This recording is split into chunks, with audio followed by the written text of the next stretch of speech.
If you can't handle me at my worst, it's okay because I can't either.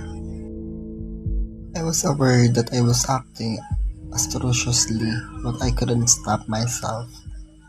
Rarely had I behaved in such a manner, but I guess when we're feeling lonely in life, we attack those who actually do love us. It's one of the things that characterize human nature and can be summed up in one word: flaw. Isang katawan ng babae ang namatayang nakalutang at walang buhay sa isang tangke ng tubig sa isang hotel sa Los Angeles, na kilala bilang isang Cecil Hotel. Kinikilalang si Elisa Lam, 21 taong gulang, isang estudyante mula sa Canada ang natagpuang babae.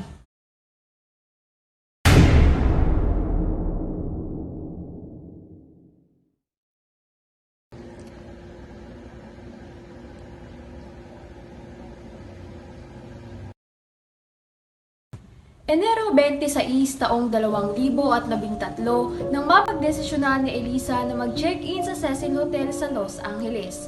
Tanong sa isipan ng nakararami kung bakit dito pa napagdesisyonan ni Elisa na pumalagi, gayong kilala ang hotel sa madilim nitong Okay, let me istorya. check that for you. Wait for a moment, ma'am. Ah, yes, I see your reservation here. Can I have your ID and form of payment, please? Thank you, ma'am. Ngunit Pebrero 19 taong 2013, nagulantang ang mga empleyado sa hotel nang matagpuang nakalutang at walang buhay ang katawan ng isang babaeng kinikilalang si Elisa Lam sa isang water tank sa rooftop ng nasabing hotel.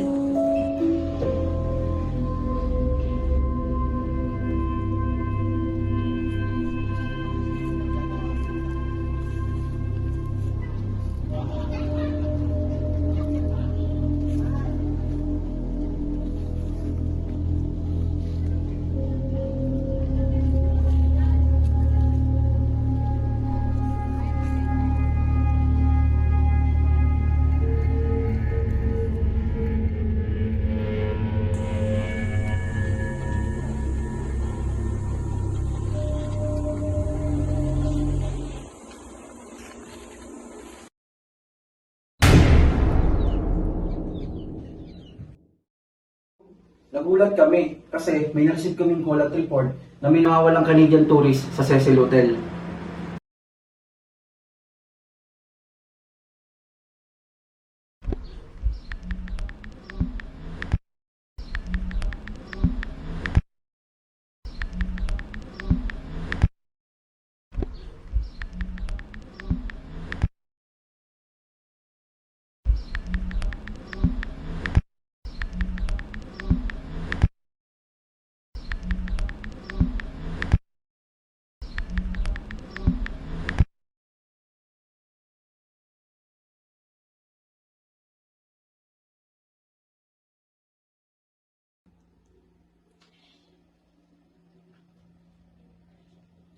Diyos ko, anak. Ano bang nangyari sa'yo? Ba't di ka pa sumasagot? Ano, di pa rin ba sumasagot? Baka kung ano na nangyari sa anak mo na yan. Strict talaga kami itong daddy ni Elisa sa kanya. Lalo na kapag nagka-travel siya. Noon lang namin siya pinayagan actually. Kaya sanay kami na kahit mala siya sa amin, nag-a-update siya sa mga ginagawa niya o pinupuntahan niya. Kaya medyo nagtaka na rin kami. Nitong January 31, hindi namin siya makontak. Kaya nag-report agad kami sa pulis sa Los Angeles para malaman kung ano bang balita sa kanya. Hello sir, good evening po. Hello ma'am, Los Angeles Police Department. Yes sir, yung anak po kasi namin hindi po namin makontak. Sa Cecil Hotel po kayo siya nag-stay, doon po sa Los Angeles. Baka po pwede niyo po siyang puntahan para po magkaroon po kami ng balita sa kanya kung nasaan ba siya. May tumawag na sa amin. Sinasabi na wala na silang contact sa anak nila kung saan naka-check-in sa may Cecil Hotel. Kaya pinuntahan namin agad. Napag-alaman namin na ngayon nga, wala na si Elisa doon.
Based sa records namin, supposed to be mag-check out talaga si Elisa ng January 31.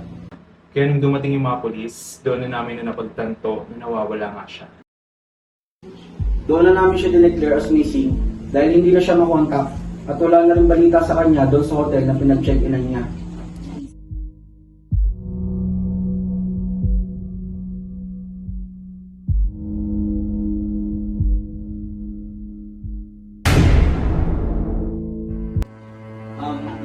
Actually, para akong binungusan ng malamig na tubig nung nalaman ko na sumawag sa akin yung mga polis na siyempre, anak ko yun eh.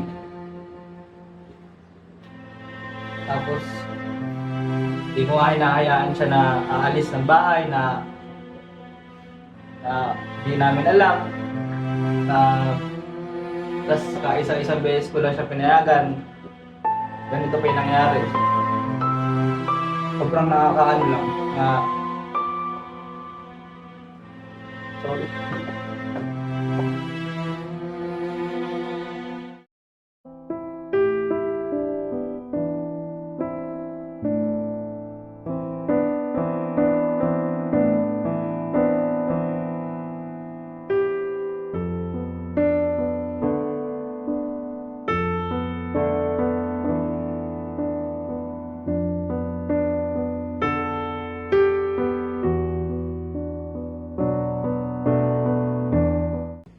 Si Elisa, sobrang creative niya and adventurous niya. Marami siyang talent, gumagawa siya ng art, nagbabasa ng mga literature, and yung pagka-travel talaga, yung gusto niya gawin. Sobrang gusto niya yun, and kaya hinayaan na lang namin siya ng daddy.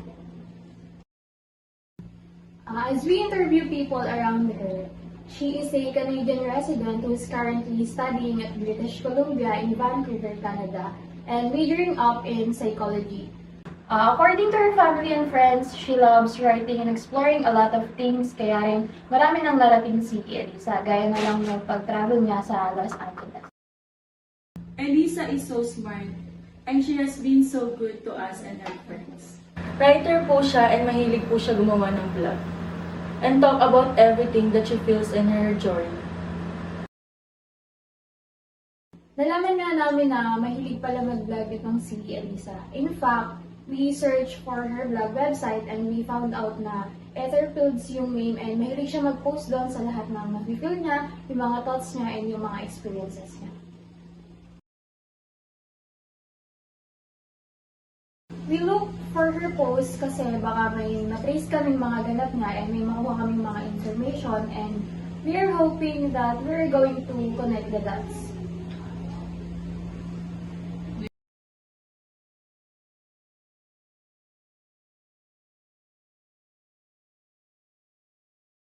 So, yung huling post niya was when she arrived at the LA. It was January 29, 2013 and nakalagay lang na nakarating na siya sa LA. And we have find numerous vlogs pa niya na noong February but it turns out na nakaschedule lang yung mga posting niya. So, we tried to interview the hotel manager since they are reliable for the disappearance of Elisa since dito nga siya nakastay. I didn't know anything about the reputation of Cecil Hotel. Never. Hindi rin ako nagkaroon ng research about sa hotel before ako nag-start dito. Walang kahit anong initial interview. In fact, from the start, tinuturuan ko lang naman talaga yung asawa ng kaibigan ko na nag-work dito. And it turned out to be na naging 10-year career ko na siya. I just learned about the history when I started working here. And by there, we found out na yung hotel is haunted pala. Marami ng crime scene for the past years. And when it was discovered and established, Cecil Hotel is known for offering a mid-range of services. Then, habang nagtatagal na, marami na raw suicide, 80 deaths na nangyari. And as we perform thorough research about this hotel, during 1930s and 1960s, nagkaroon na nga ng maraming suicide na may mga guests na tumatalon from the upper floor ng hotel. And then, noong 1947 naman, si Elizabeth Short reportedly nakita siya sa hotel bago yung unsolved murder case na nangyari sa kanya. And then, may mga nagstay daw na serial killers sa hotel before while committing murders and killings.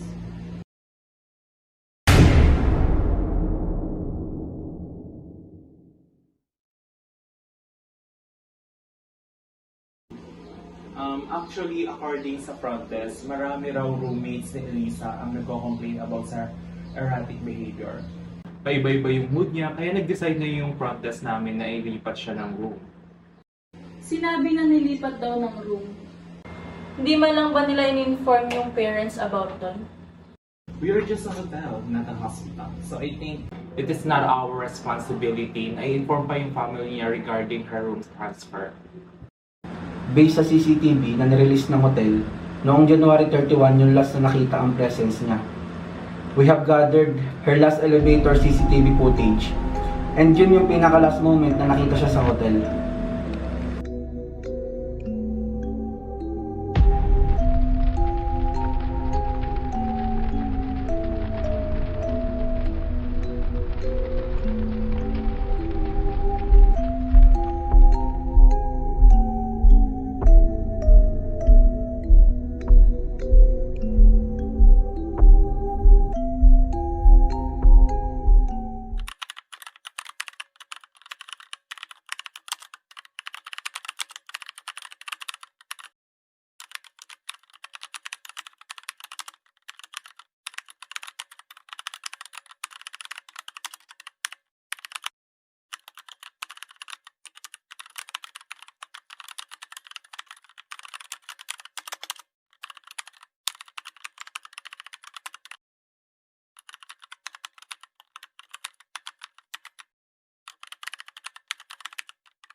As we watch her last CCTV footage, kakaiba kasi, tsaka erratic yung behavior niya doon. Parang may kausap siya, kaya kasunod siya na sumisilip sa kanya.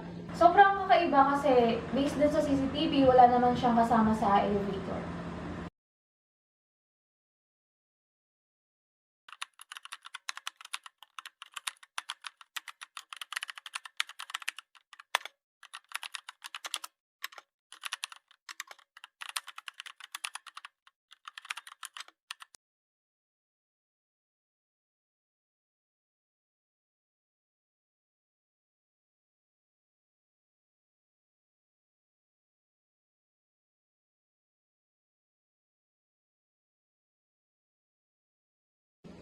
And then, we found out na may bipolar disorder siya and depression according to her blog post and yung sa family niya.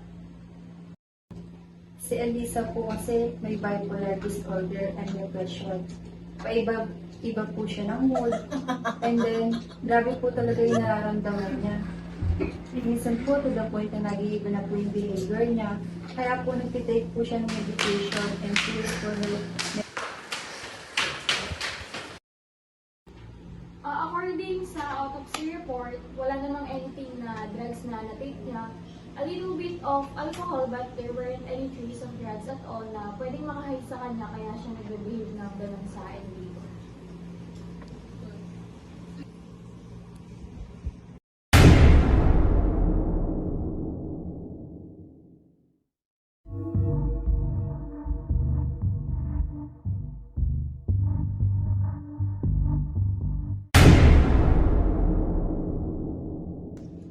Nung nalaman namin nawawala si Elisa, sinek namin lahat ng hotel facilities na pwede niyang puntahan. Hotel room, elevator, lobby, rooftop, pero wala talaga kami natagpuan na kahit ano.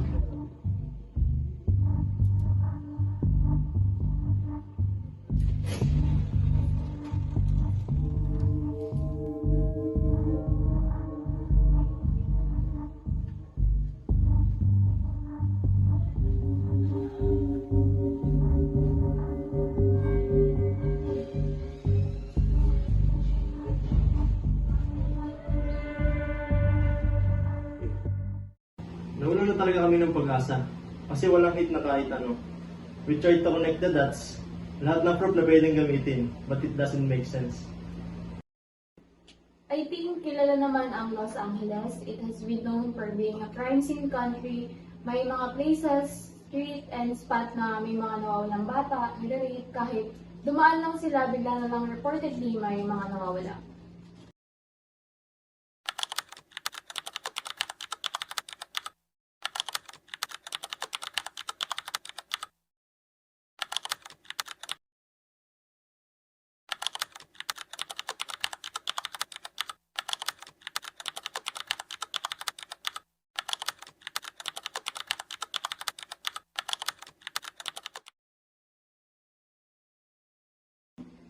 We did everything that we could para hanapin si Elisa sa buong Los Angeles. Kung may nakakita ba sa kanya, sa mga pinuntahan niya, dahil baka may makuha kaming impormasyon.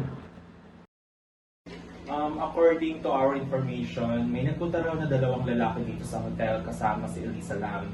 And may bitbit sila na box. So, medyo suspicious kasi bakit may 2 lalaki siyang kasama, may kinalaman ba sila sa pagkawala ni Elisa or what? And there, we declare na wala naman palang kinalaman yung dalawa and nandun lang sila to help her deliver her things na binili sa bookstore. Nagpunta kami sa may bookstore na malapit sa Cecil Hotel. Dahil baka may information kaming makuha sa whereabouts niya dito sa Los Angeles. Pumunta siya dito and may nahanap siyang libro na gusto niyang bilhin. Sa dami ng binili niya, hindi niya alam kung paano dadalhin kaya Nagpatulong siya sa 2 lalaki na i-deliver yun sa may hotel niya. February 19, gabi yun nung may nag-complaint na guest about sa water nga nila sa room. We were staying there for how many days? We feel a bit sick in our stomach. Medyo nawiwirduhan kami kasi may kakaibang lasa yung tubig na lumalabas sa gripo namin. May ma-brown yung kulay niya, masamsam yung amoy, at tapos may kakaibang lasa yung tubig. So we had to call the hotel authority and it turns out na ganun din yung lumalabas sa iba. So nung may nagko-complaint na guest tungkol sa may water tank, chinek ko yung water tank dahil baka nagka-problema. Doon yung tubig since doon kami kumukuha ng tubig for all the facilities. And it turns out na pagbukas ko ng lid, nandoon yung katawan ni Elisa, nakalutang, walang buhay, walang suot na damit, at nasa tabi niya yung relo at yung room key. Yan, nasa water tank din.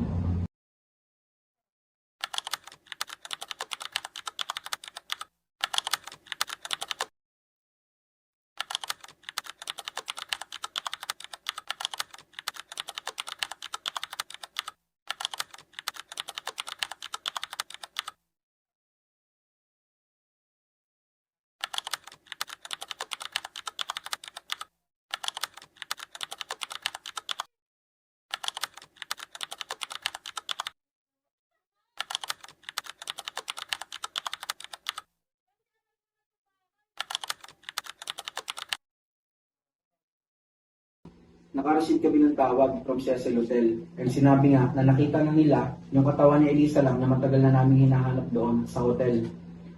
Nagpunta kami para imbestigahan and kung paano nangyari yon.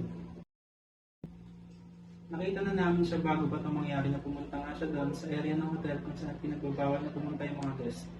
And hindi nila ma-access, kaya pinaalis namin siya.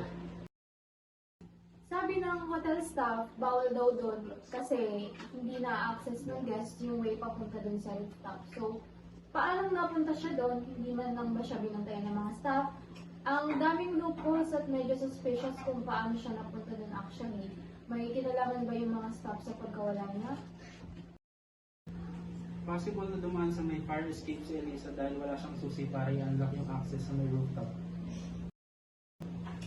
We believe na pumunta siya sa may alternative non-alarm route kasi wala kaming narinig na kahit anong alarm na dapat tumunog kapag ina-access yung fire escape. Possible dumaan siya sa external fire or escape or malfunction but then chinek namin. Hindi naman. So possible na hindi lang talaga tumunog yung alarm.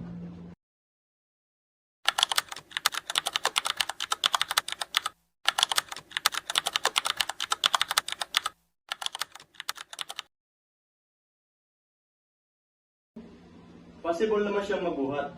Kung talagang determined siya na makapasok, ay yung lagay ng isip niya ay kakaiba. But then, nalaman namin na naka-open na pala yung lid before pa siya nang pumasok. At naka-open na nung natagpuan ng staff yung katawan ni Elisa. So possible na umakyat siya tapos tsaka siya pumasok sa loob. Hindi pa rin ako convinced na ginawa niya lang mag-isa lahat ng yun. Parang hindi niya kaya. Considering na it required massive efforts to get there.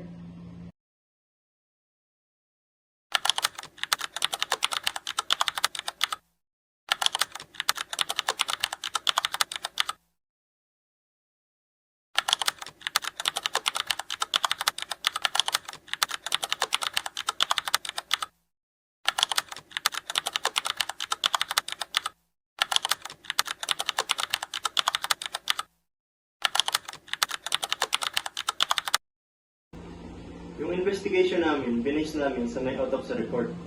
Walang any foul play na involved such as rape or murder. So we therefore ruled na accidentally drowning yung nangyari kay Lisa lang. Since napagtagpi-tagpi din namin na she has bipolar disorder. And doon sa last CCTV footage niya sa elevator, na iba yung behavior niya. Possible na nagkaroon siya ng manic episode and hallucinations kaya napunta siya sa ganong sitwasyon. Considering din na yung damit na nakita sa water tank ay yung suot niya nung last CCTV elevator footage niya. So the official ruling sa pagkakalunod niya is accidentally drowning.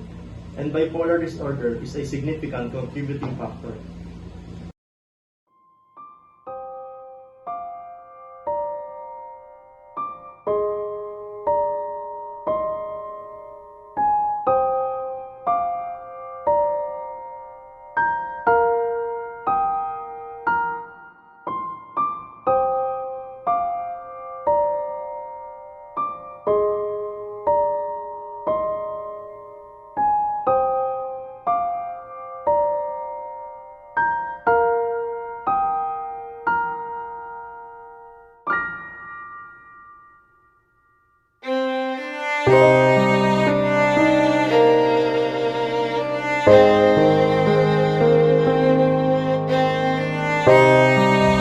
Palaisipan pa rin sa nakararami ang pagkawala ni Elisa lang kahit sa statement ng pulis ito ay aksidenteng nalunod sa water tank.